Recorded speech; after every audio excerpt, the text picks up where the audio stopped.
Kenapa penting kita mengkaji kitab Minan Al-Kubra, kitab Minan Al-Kubra, Al-Taiful Minan, karya Imam Abdul Wahhab Asy-Sya'rani. Kitab ini berisi diari-diari spiritual Imam Abdul Wahhab Asy-Sya'rani yang berbicara tentang anugerah yang tiada tara, yang tak terhingga Allah berikan kepada beliau sendiri. Yang selama ini kita baca kitab ini, banyak hal-hal yang kita sendiri tidak ngeh. Bisa ya, ternyata itu nikmat ya.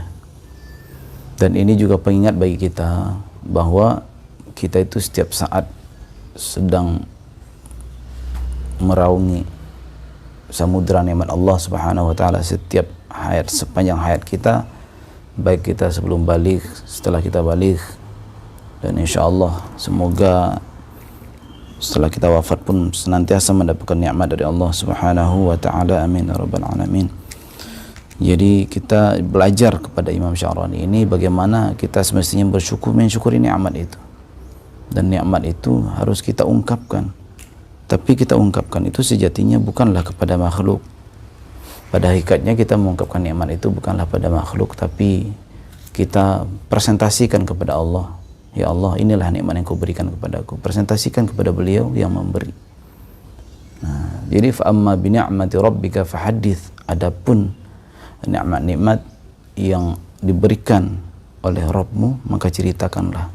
Kan tidak disebutkan objeknya siapa, ceritakanlah gitu. Sebutin objek di Al-Quran itu siapanya, ke siapanya diceritakan.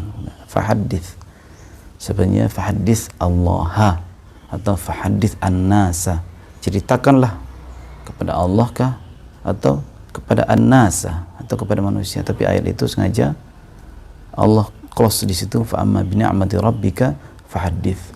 Kepada siapakah kita akan mentahdits, menyampaikan nikmat Allah, itu tergantung maqam kita. Kita memandang nikmat yang kita diberikan oleh Allah Subhanahu wa taala ini, kalau dalam cerminan kalbu kita yang ada hanya bayangan manusia, maka kita demen menceritakan itu kepada manusia.